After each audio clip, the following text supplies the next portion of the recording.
Shalom, saya mau nyapa teman-teman yang di rumah, teman-teman di rumah bisa online. Shalom semuanya. Nah, saya diberi tema tentang visi dari Kak Semi. Tolong langsung dipaparkan visinya, Values and Foundation. Saya kagum sekali dengan visi gereja ini, saudara, sungguh luar biasa. Saudara bicara soal pemuritan, itu bicara saudara langsung berhadapan dengan si jahat. Karena dia nggak suka orang dimuridkan. Saya dulu pernah di satu gereja yang besar, dimulai dengan pemuritan. Dan langsung beberapa tahun kemudian di stop. Karena memang gak semua orang bisa pemuritan. Pemuritan itu akan ada, pemuritan itu beda dengan membership.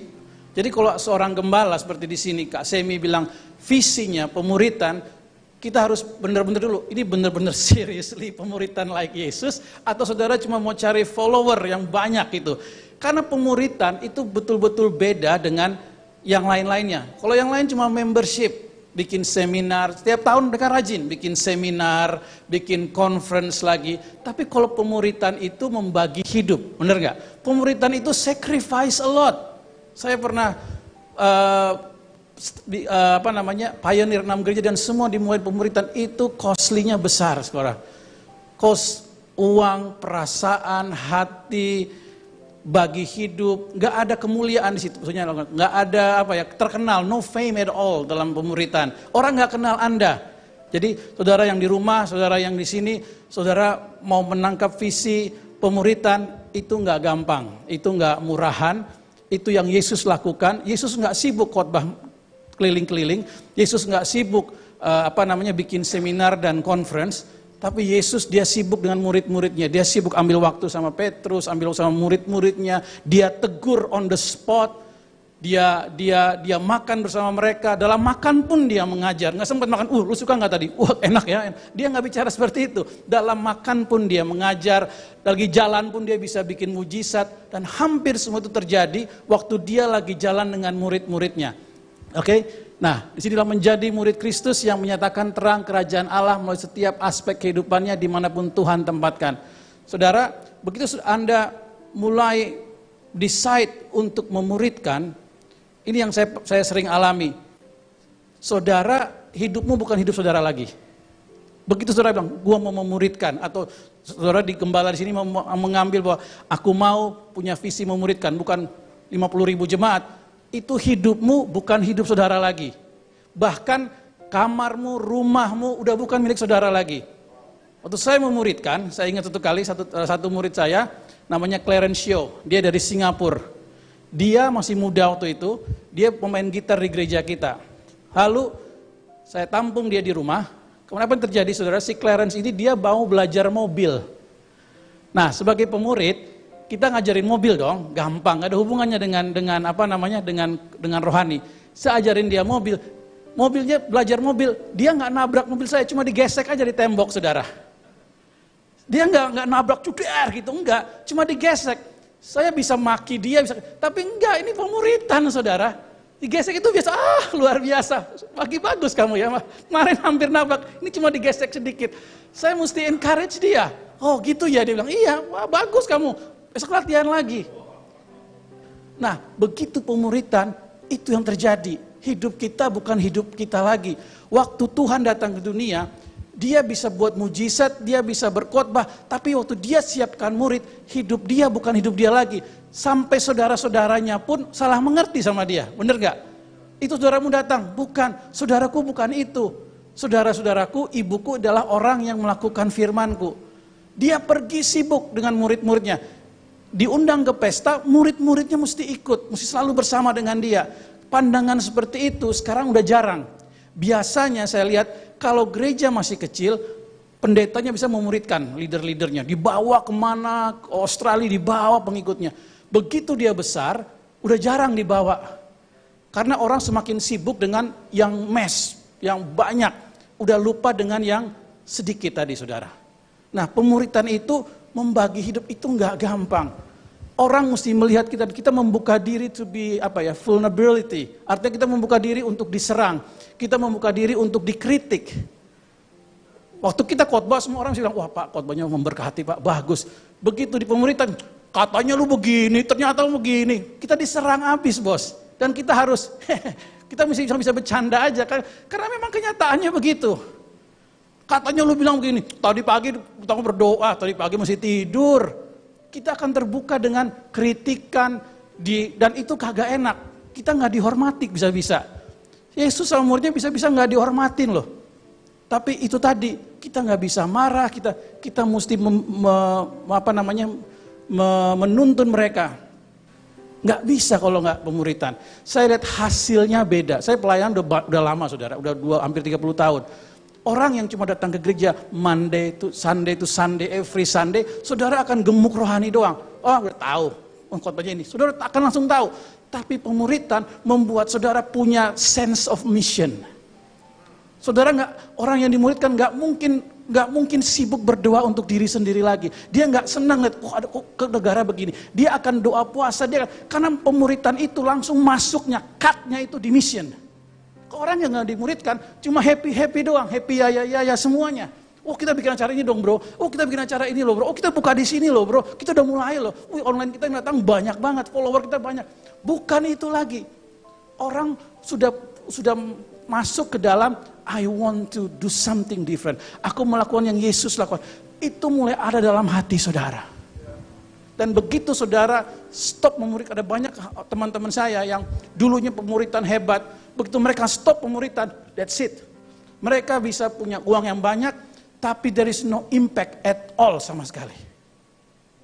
Amin saudaraku, udah gak ada impact sama sekali. Nah, hari ini saya hanya mau sharing cara bermain. Saya bilang sama Kak Semi, saya mau sharing cara bermain. Cara bermain kekristenan, ini bahasanya ini banget ya, kayaknya nggak alkitabiah banget cara bermain ya. How to play pemuritan ke Christianity itu sangat simple, cuma ada 3 hal. Dan ini tertulis semua di Matius pasal yang ke-6. Yang pertama adalah hal memberi, yang kedua hal berdoa, yang ketiga hal apa? Ada yang tahu? Matius 6, hal berpuasa, Matius 6 ayat 15. 3 ini mesti dikuasai oleh setiap murid. Nggak ada yang namanya saudara pemuritan, saudara nggak mengajarkan memberi.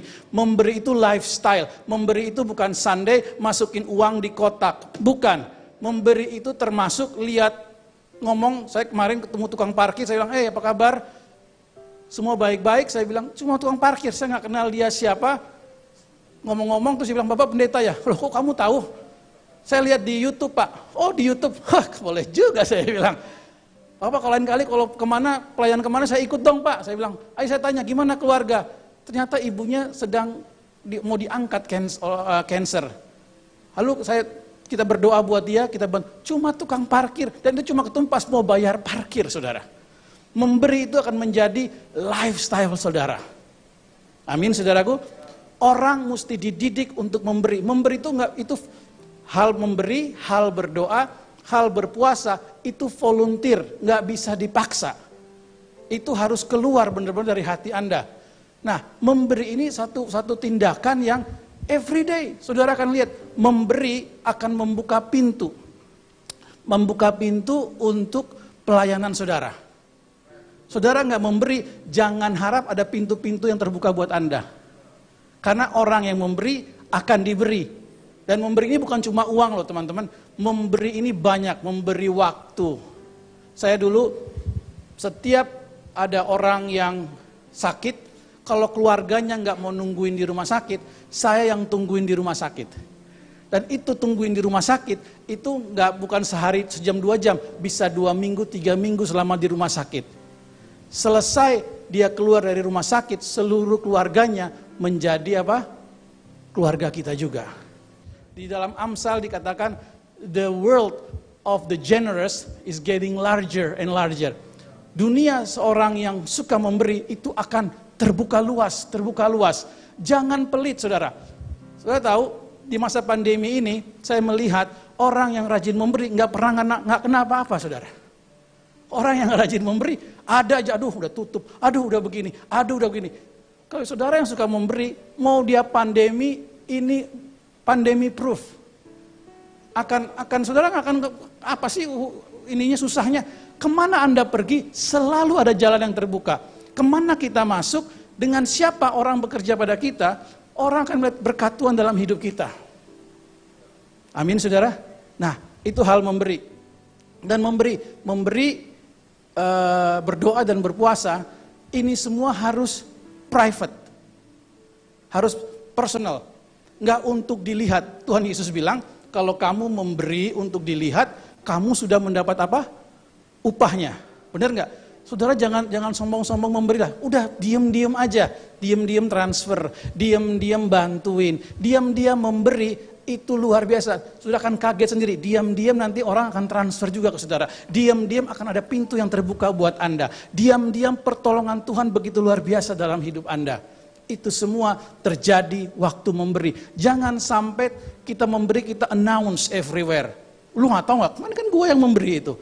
Sudah dapat upahnya, bos. Tuhan kita itu Tuhan yang private. Tuhan yang gak suka terlalu hingar-bingar. Makanya dia ketemu orang, dia private. Ketemu perempuan sama dia bawa ke pinggir. Dia waktu orang gak banyak. Waktu memberi pun sama. Wanita yang with the alabaster oil, private. Cuma Yesus yang tahu. Orang yang jamah Yesus, cuma Yesus yang tahu. Tuhan love private giver. Dan dia bilang ini, Bapa yang melihat yang tersembunyi akan membalas kepadamu. Dan saya beritahu, kalau Bapa sudah balas, selesai. Yang kedua, saudara mesti bangun kehidupan berdoa. Enggak ada doa, enggak ada kuasa. Enggak ada terjadi apa-apa, saudara. Selama pandemi, saya bikin doa pagi setiap hari jam 4 pagi sampai hari ini. Yang ikut dari mana-mana, dari Belanda, dari Australia, dari Manado, dari Jakarta. Ada beberapa gereja yang saya sering pelayanan, saya ajar mereka berdoa. Sekarang pendeta-pendeta dan jemaatnya, mereka berdoa juga setiap hari, setiap pagi, jam 4 pagi. Tuhan sangat menghormati doa. Jangan sampai kita enak, segala macam, kita terlalu gerah. Mau doa apa lagi ya, udah gak tahu mau doa apa lagi. Tapi saudara dimuridkan, pemurid Anda kan doakan ini, doakan ini, doakan ini, doakan ini. Terus saya baru mulai ajak teman-teman berdoa, saya ingat, doa tuh itu lagi. Doa buat cucunya Oma, doa buat ini, yang ini mau bikin skripsi, yang ini mau pekerjaan baru, itu lagi. Saya bilang, udah bosen kok doa itu terus. Mulai besok kita doa buat bangsa-bangsa. Saya pikir pasti nggak rame dong doa bangsa-bangsa. Begitu saya doa, bapak-bapak yang nggak pernah berdoa, Tuhan berdoa buat North Korea, Tuhan. Saya bilang, lu yakin Tuhan taruh hati buat North Korea? Saudara mesti ambil waktu yang ketiga. Jangan cuma berhenti di berdoa, berpuasa. Berpuasa, kita mesti bunuh kedagingan. Nggak mungkin kita mau pemuritan, tapi kita mau daging juga bekerja. Nggak mungkin. Roh itu penurut, bener nggak? Tapi daging itu lemah. Dalam pemuritan, daging itu tetap lemah. Kita mesti doa puasa, saudara. Sampai hari ini, doa puasa membuka banyak hal yang nggak mungkin terbuka cuma lewat doa, saudara. Oh berarti kita mesti puasa dong. Enggak, Tuhan enggak menjawab doa. Tuhan enggak menjawab puasa, saudara. Tuhan menjawab iman Anda. Tapi iman perlu doa. Karena doa orang yang beriman dengan sungguh-sungguh itu besar kuasanya. Tuhan menjawab iman kita. Tapi doa dan iman, doa itu seringkali lemah. Perlu boosting puasa. Perlu boosternya itu puasa. Kalau saudara udah, kok doa gue begini-begini aja. Mungkin saat yang kau berpuasa. Saudara, 3 hal ini enggak boleh dalam pemuritan, hal memberi. Katakan memberi, berdoa, berpuasa. Saya 1 menit ya. Kalau saudara cari naskah-naskah perjanjian baru, Kisah Rasul itu kalau disummarize, dicari tahu, jadi Theophilus itu punya tulisan-tulisan juga. Kisah Rasul itu ditulis oleh Lukas. Kalau saudara cari tahu itu, ada naskah yang bukan Alkitab, tapi naskah yang mendukung perjanjian baru, mendukung Kisah Rasul, itu dibilang begini, kebiasaan para rasul, murid-murid Tuhan Yesus, para rasul, itu cuma satu, berpuasa, identik dengan berpuasa. Karena mereka tahu betul, begitu daging disuruh stop, disuruh berdiam, roh ini akan keluar. Saya percaya waktu mereka turun dari the mountain of transfiguration, terus mereka bilang, Tuhan aku udah, ini muridmu gak bisa usir. Tuhan tuh agak keras memang waktu itu. Lu ingat gak waktu itu? Agak keras memang dia ngomong ya. Seberapa lama lagi aku mesti sama kalian? Berapa lama lagi? Jenis ini mesti hanya bisa dengan doa puasa. Bro, ada jenis-jenis yang nggak bisa begitu-begitu aja, mesti pakai doa puasa bro. Kita doa tuh kayaknya mental terus, tapi waktu kita puasa, Tuhan bisa buka yang nggak mungkin jadi mungkin. Nah, waktu Yesus bilang itu agak keras memang, dan itu ternyata tancap banget buat murid-murid pada waktu itu. Waktu Yesus diangkat, gaya hidup gereja mula-mula itu doa puasa. Kalau saudara doa puasa, berdoa, memberi, saudara akan menghasilkan murid demi murid, demi murid, demi murid, demi murid, demi murid.